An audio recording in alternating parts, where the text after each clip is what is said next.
MegaCon 2025. All right, that was a wild ride. There were some frustrating times, like waiting 3 hours for a signature. I'll let you know if that was worth it. But first, let's talk about highlights, exclusives, some failed missions, all that and more. Let's get into it. So let's start with signatures. I had some huge wins here, but this was really surprising to me. I had no idea Alex Maleev was gonna be there. So I'm a big fan from his run on Daredevil. If you've seen my channel, I just started reading Daredevil and I started with Brian Michael Bendis' run and Alex Maleev does the art and it was just amazing. So I got okay, stay with me here, a Virgin Foil Archived Edition MegaCon exclusive Something's Killing the Children #1, signed by Alex Maleev.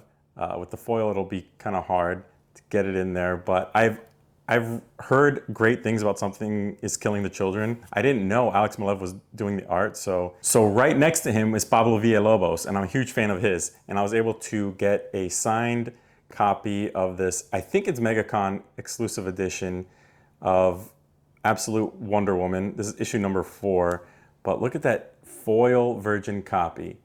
That is so dope. I didn't know he was gonna be there, otherwise I would have brought my own copy.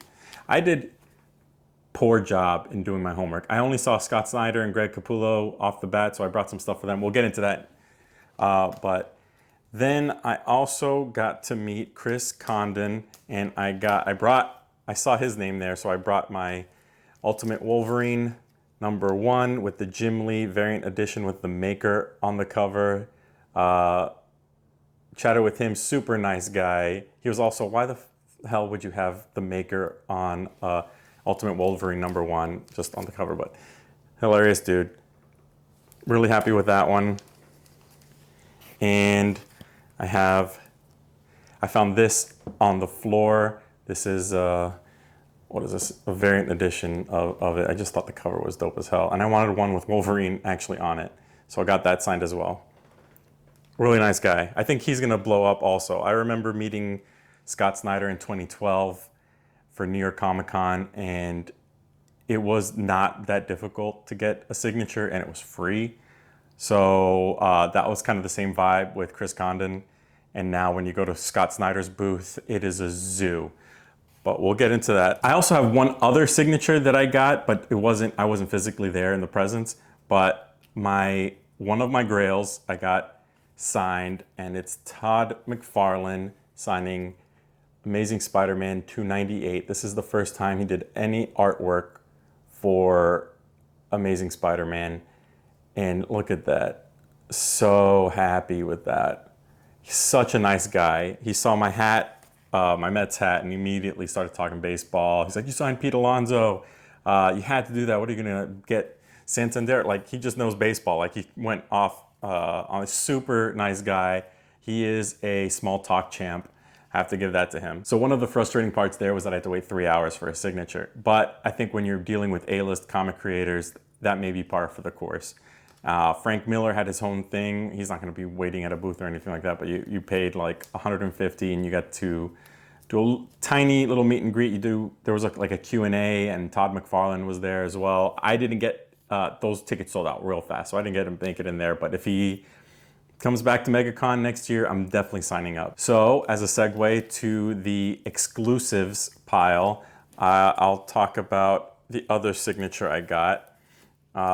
This is a MegaCon 2025 exclusive. You can see it says Orlando at the bottom, and this is the last Ronin.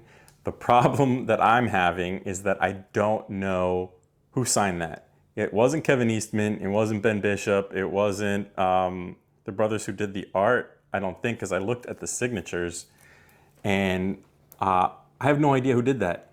Can someone tell me whose signature is that? So on to other MegaCon exclusives. We have Absolute Batman #1. Kind of got that yellow hue to it. That's the variant. And we have Absolute Superman #1. And these, I'm not sure they're MegaCon exclusives. There's nothing about them that says it, but they were on the table that said MegaCon exclusives and they had these covers on them. So we'll get into that, but this is the Amazing Spider-Man #1. I really like that cover. Deadpool and Wolverine. In this Happy Valentine's Day, Do You Pooh with like Pooh and Friends in that new Fantastic Four type cover. Thought that was cute. My daughter's dying to read it. Now let's talk about failed missions. So I went there with the purpose of getting Greg Capullo and Scott Snyder, one of the GOAT teams. I do overuse the phrase GOAT. I can't lie about that. But I had this absolute Batman #1 variant that I brought to get signed. I have this New 52 Batman #1 that I already have signed by Scott Snyder, but I wanted to get it signed by Greg Capullo. I got that signed in like 2012 in New York Comic-Con.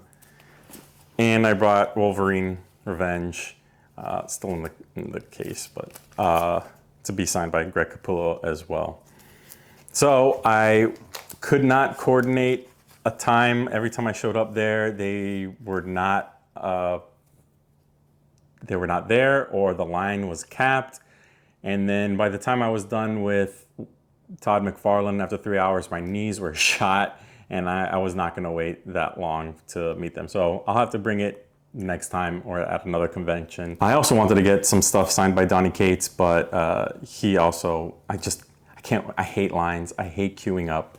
So that's on me. And I know 3 hours isn't that bad for Todd McFarlane. People in the line were saying I had to wait 7 hours for Stan Lee or Frank Miller or Kevin Eastman. So I know I'm complaining too much. But I did stop by a booth. I can't remember the name of the comic book store that's from like Dayton, Ohio. If I can find a receipt or something, I'll post it there. But I was able to get some good deals. I've been trying to look for these Saga volumes at good prices for forever. They're not in the best shape, but they're in good enough shape for me to buy. Got these for $20 each. Oh, there's the name. Gem City Books. Gem City Books. $20 each. This spine scares me, but I really dig the color, the different colors, the vibrant colors. Volume 2. This one seems to be in the best shape of all of them. And volume 3. Actually, I changed my. Oh, this is volume 2. Volume 2 is in the best shape, and volume 3 is all right too. And these were the best ones that they had. The other ones were in much rougher shape. So that is going to be going on the bookshelf. And then I was able to snag Ed Brubaker's Captain America Lives, and got Alex Ross art on the cover. Really cool. Got that one for like $40, and it was still in like the plastic.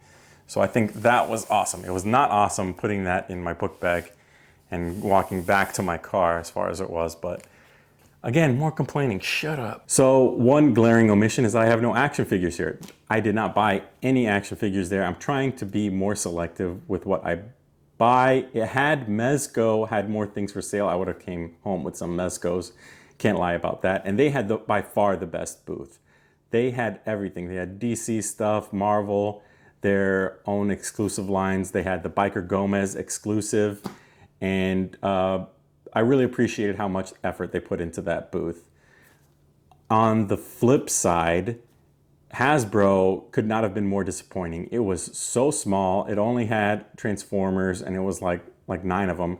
And you'd think that they would have put more effort into it, given that they're going to be introducing the new HasLab, because the new HasLab is that Transformer. I'm not into Transformers. I wish I would if I decided to put more budget into my collection, but I hate having so much stuff. And that's an issue when you have like action figures. But the rest of the convention, as you know, there are just a lot of hobbyists putting out all their stuff. Really cool, really friendly people.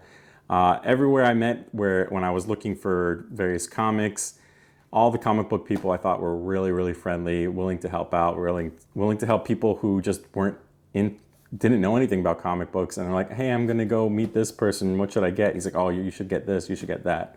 And the food court was pretty massive and decent offerings. They had Papa John's, they had Starbucks, they had Boar's Head, they had some Latin food, some Korean tacos. I had bao, and that was really good. And boba tea was really, really popular. Everyone is trying to get that boba tea. But I thought it was really good, and like really big tables. People were all kind of intermingling with each other. One complaint for it is if you're going to be shirtless and doing all that, bring deodorant. We don't all want to smell your armpits and all that's wafting into our noses. It's so crowded when you're going down, up and down the aisles. There's just nowhere to sit and stand. So when you're walking by, you stink, bro. Shower, and maybe it's not all the shirtless people, but like shower before you come. Like, you know, you're going to be walking through the Florida sun into the conference room. You're not going to just automatically appear into an air-conditioned space. You're going to come in and you're probably going to be already stinky. Bathe your ass. Outside of that, I'm going to go ahead and say that it was a W overall. And I got to spend some great time with my wife, and she loved seeing all that cosplayers. So it was a great time. I definitely recommend. And that's pretty much it, man. I really had a great time. I got to meet some cool artists and stuff like that. So thank you, everyone, for watching. Please like and subscribe. That really motivates me to continue making more content. And I will see you next time. Thanks so much. Later.